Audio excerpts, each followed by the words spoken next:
Hey guys, thanks for joining the boost. Today we're at Geekdom. We're going to be talking about some startup week, nearshoring, and some of the other exciting things that we've got coming. My name's Leon. I'm Pablo.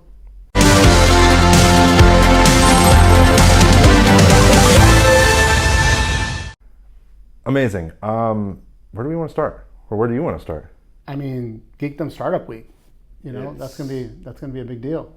It's October 14th to 17th, I believe. 14th through 18th, I believe. 18th. Okay. Monday through Friday. Oh, it's a whole week. Yes, it's the full week. Okay. And we'll be there.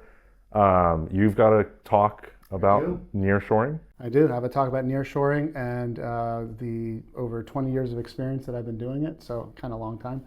And it's evolved a lot. It has evolved a lot, and now it seems that there's a lot of more activity around nearshoring. So it's pretty exciting. I'm actually glad to be able to speak to an audience and not just a client about it. Like now it's actually like, okay, people are using this to actually grow their businesses. Yes, and I think the conversations that we've had is more businesses are picking up outsourcing, and one of the considerations, especially in a Texas market like this, is Spanish is a big plus, and then time zones. I think so. We do a lot of hiring in the Philippines. We've got a ton of staff there, but I think nearshoring is becoming the term. But you want to explain the difference, like nearshore or Sure. offshore, overseas, like It's just about proximity related to time zones mostly. People think it's just about the proximity of the country, which it is, but it's about time zone. So really the biggest issue is that when you're hiring from Europe, you're hiring from the Philippines or Asia in general, it adds a lot of stress to the process of production because, look, working with the team in the Philippines, you roughly have a 3 to 5 year window with any resource that you're working with. Because think about it. If you had to get up every single day, and work from 8 p.m. to 5 a.m. as an example, would that be conducive to you over the long haul? No. If you have a family, if you're, obviously there's a lot of stressors that just simply getting around daily life and working those kinds of hours, it's very, very hard. So that means that for every one resource that you have during, those types of hours, you're going to have to bring in a second resource to kind of, offset the stress on that one person. So you got sickness too, and that's a really big one. Big one, yeah. Working at nights, you end up getting sick a lot, then you take off. So you do have to have two people at all times. Yeah. And then, to your point, 5 years probably the time horizon before they either start asking for daytime hours. Right. And if you can build out a team well enough, you could do some people all day, some people at night, and have a 24-hour operation. But it's something that's hard because you have to manage them. Right. And if you don't have somebody that can be there in person, it's a really difficult thing to let somebody and trust somebody to work completely opposite hours, leave you notes, and try to interpret things or get QA, because then you either have to hand it to somebody else or you end up doing it yourself, which adds a stressor and then builds resentment towards that employee, where you're just like, oh, I'm not a fan of this person because he always leaves me stuff to finish. Right. And look, the default and what everyone talks about, especially in more recent years, is, just go to Fiverr. It's easy, right? Fiverr may be a solid solution for one project, maybe two projects, but you have to remember that you are effectively filling time for that resource. If someone else is willing to come in and fill more time, they're going to tell you to kick rocks, because they're getting paid more and for a longer period of time. And look, at the end of the day, if you're not training that resource, they come with all of the, skill sets that they developed before you came along. And bad habits. And bad habits, that's right. And then if you're trying to get them to work in a very specific way, in a very targeted fashion, if you have a culture of efficiency and everything has to be done by the letter, and you have a large, a stack of SOPs, standard operating procedures, and you expect that resource to follow those, good luck. Yeah, it's very difficult, especially if you just hand them a document and say, hey, here's the process, without going through it. And there is always a level of training for everybody. Just like if you start a new job today, your first week's training. Sure. Same thing with an overseas resource. It might be a little bit longer because you're giving them a lot more control, or you're making sure that they follow a specific process. Right.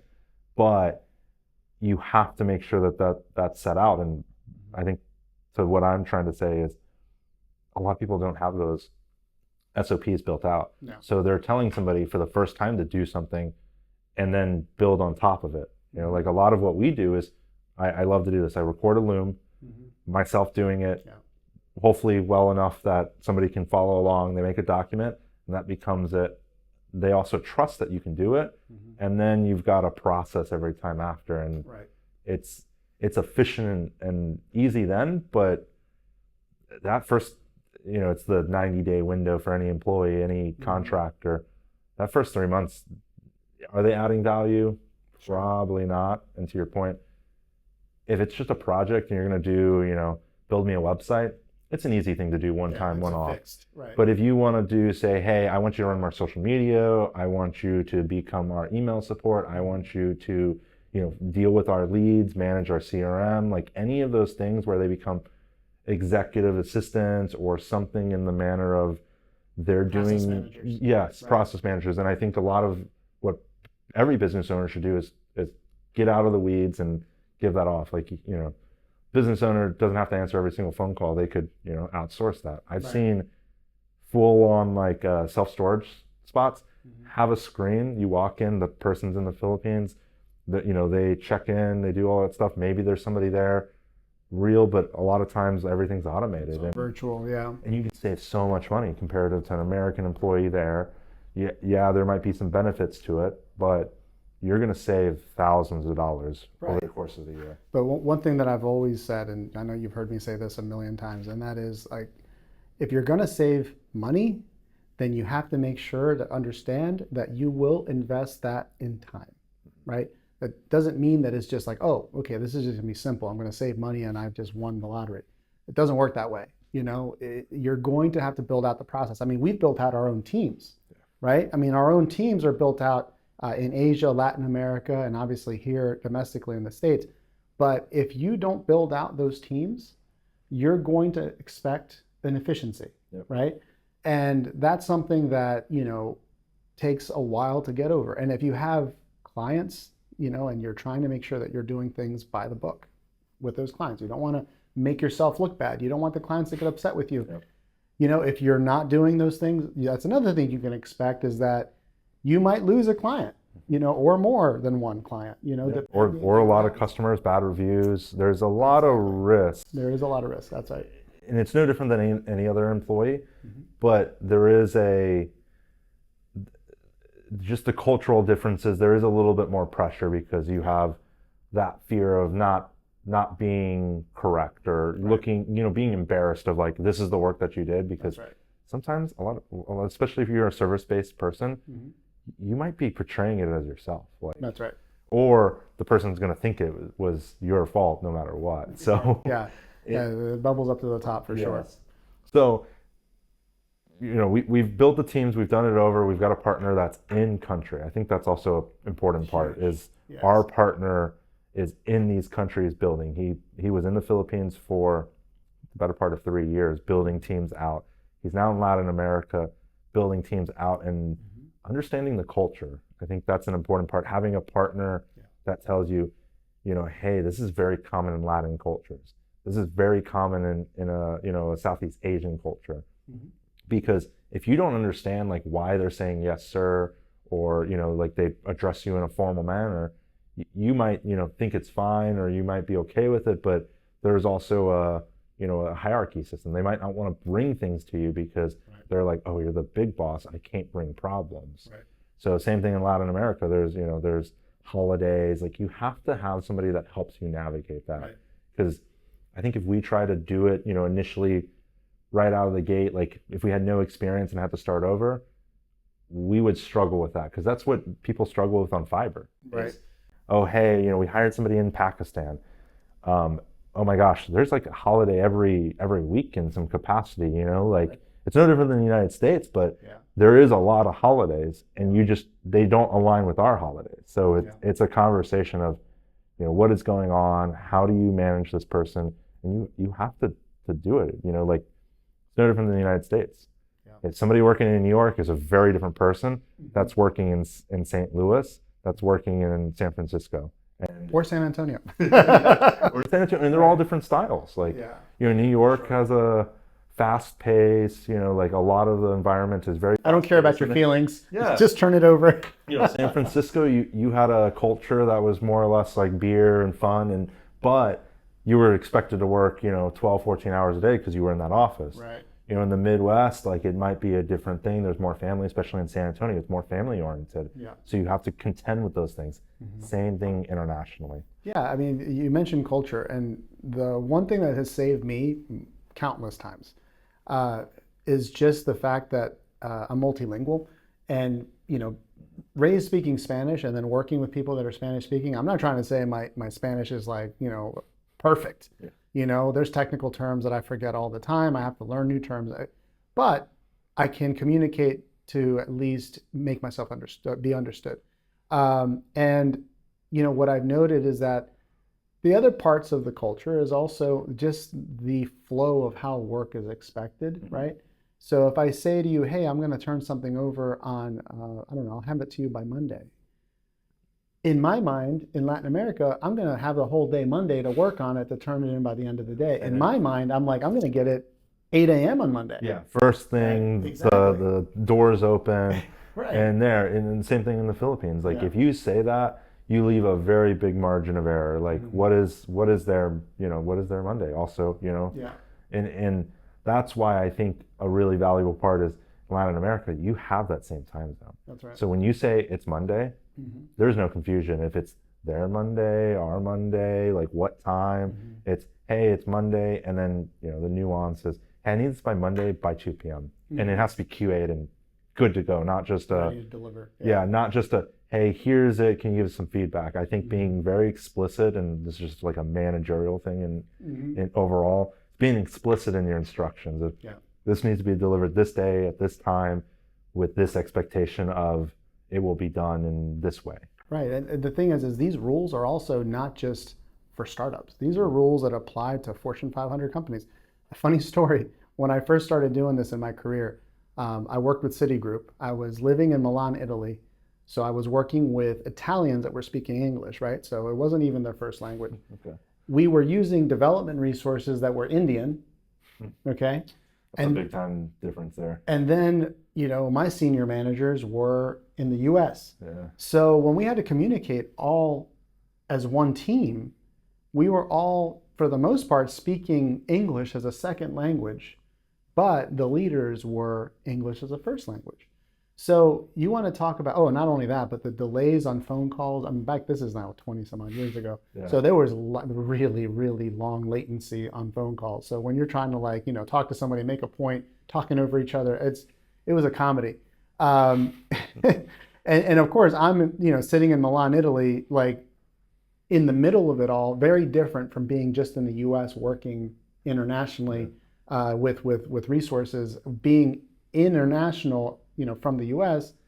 and seeing the kind of the relationship between all of these different continents working on a project together, made me really appreciate this as like an actual career, and that's something that most people just think, oh yeah, like I said earlier, just hire it out and it'll be fine. No. The other thing too is, look, infrastructure, like we take our internet for granted, right? We get power outages every once in a blue moon, related to, pretty steady. Electric surges because of everyone using air conditioning in the summertime, that could happen, or storms or things like that. But our power comes back relatively quickly, in Southeast Asia, for example, when they have a typhoon, their power could be out for days. And not only that, they have brownouts or, in American terms, blackouts. Yeah. And they're consistent. They're like, hey, between this hour and this hour, they're doing upgrades and this is happening. Same thing in Colombia. There's points where, hey, between the hours of 6 and midnight, there's not going to be any power. While, a lot of Latin countries have fiber, their fiber's still a little iffy because they have one line in or there's one spot that's like at the junction and, car crash, somebody messing with it. So you have that. And I think Latin America is much more stable. They're close to the equator. You have less storms. You don't really have typhoons. You don't really have hurricanes too much. There's, landslides, mudslides, like normal storms. But overall, I feel like there's a better consistency because in the Philippines, you have typhoons, you have earthquakes, you have fires, you have everything, and you just never know. Like Right. you know typhoon season, but if you're not paying attention to what's happening in the news over there, you might not know until like, hey, my person didn't show up today. Why? Yeah. Exactly. And then you got to hunt it down because they don't have service. So if you have multiple people, it's easy. Like when our partner is Ruskin, when I ask them, sometimes it's like, oh, hey, I'm gonna have to text this person. They're in Baguio, which is in the mountains, and then in Manila, they're like, oh, hey, they're getting hit with a typhoon now. Like the power's out, storm's out. They can't run generators all night. So I think there's a lot of risk in that. Granted, I do think that their English is a little bit better and they have a lot more infrastructure because infrastructure in the terms of jobs. Like they do a lot of the call centers, they do a lot of, so they have a little bit of a unfair like advantage. But Latin America is becoming more and more popular, and as more companies move in, it's also going to make it easier for companies to turn around and say, hey, we do want to hire a social media person, a designer, a developer, maybe an executive assistant, a process manager, somebody, and you have them on the same hours. There's a lot more benefit to Latin America that I've really found useful. Like people don't get sick. You can, in my case, like my Spanish is like navigational and grocery stores, Right. but occasionally somebody tells me like, what's the word for the like something. I'm like, well, what's it in Spanish? And it's like healthcare or something. And I'm like, oh yeah, okay, I understand it's healthcare. And they go, yes. So it's a little bit easier because in Southeast Asia, you have hundreds of languages. Yeah. You don't know if they speak, Tagalog, or there's all this other stuff. Some speak Spanish, some speak English. It's very disjointed because of the islands. Sure. That makes perfect sense. And the topography of those islands. I mean, you mentioned fires earlier. Why would a fire cause a problem? Well, if a fire on an island causes lots of problems because you can't breathe. Yeah, Right? and then the internet comes into one junction, the power comes into one junction. All of a sudden, that becomes a problem. It was just like I believe Venezuela, man, maybe a few years back, maybe close to a decade back. Remember when their internet got cut, the fiber, because it was like a fire that burned through the lines? I don't remember that one, but Yeah, so it was like it cut off a large portion. It's just like, in Europe there's like undersea lines. Like you can cut off America, it's just easier, or sorry, harder. In these countries, might be easier. So right, yeah, they just don't have the extended infrastructure. But in general, I mean, look, we've brought up a lot of things that do explain some of the difficulties of building out teams, to be able to do work internationally. It's not to say that it's impossible. It just means that you have to, again, put in the time. We've benefited for quite a long time, working internationally. I mean, I have not worked in digital without international support ever. And I think even if it's light support or your whole operation is based on it, either way, you still have to build out the infrastructure internally and have the SOPs and develop all of those things, to be able to do it. So, certainly. The last thing I'll say too is your story, it's big company. Everybody thinks that, oh, I have to be a Fortune 500, I have to have hundreds of employees before I'm outsourcing. That's not true. You could be a small business that's a dog walker, and you have somebody man your chat while you're out walking the dogs, or you have somebody help you on the books that's that knows how to do the bookkeeping and the reconciliation, or you have somebody do the scheduling. There's so many opportunities for SMBs, and I really stress the S in it, that they can outsource. They just need a partner that helps them. Right. And it sounds hard, but if you have that right partner to help you navigate it, you can talk about the currencies, you can talk about the risks, you can talk about why they might not show up or what happens or what holidays, and they'll give you that guidance. That's right, exactly. So kind of a sneak peek of what we'll be talking about, during the Geekdom Startup Week talk. But we'll cover a lot of these topics as well. It'll be the 15th, which I believe is Wednesday. Okay, Wednesday. Let's see, the 14th, 15th. No, it's Tuesday. You're right. Okay, so Tuesday, we'll put it on the podcast. We'll have it as a video and a clip, and then we're doing a special episode of the Boost. We haven't solidified it just yet, but maybe some really cool stuff out on the street, and then also a sit down panel with some folks that are talking how to start a business. What's the impact of community, and how do you leverage these communities and these tools and these processes to actually build a successful business. That's right. And I think in the end, the resources are out there. The question it comes down to is, how do you adopt the resources, and what ways do you adopt the resources and implement them into your business? I think just talking about nearshoring, the same exact thing, right? Yeah. It's people have done it, people do it, but everyone thinks, or a lot of people think that it's just because other people have done it, that it somehow gets easier. No. It's not. These are independently learned lessons.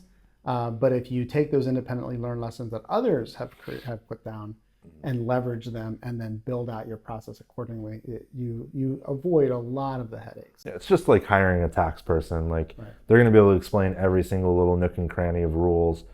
Same thing on a hiring perspective. Right. Like, you can go to recruiters just like you'd go to Indeed, and they'll help you navigate all of those like small nuances. Exactly.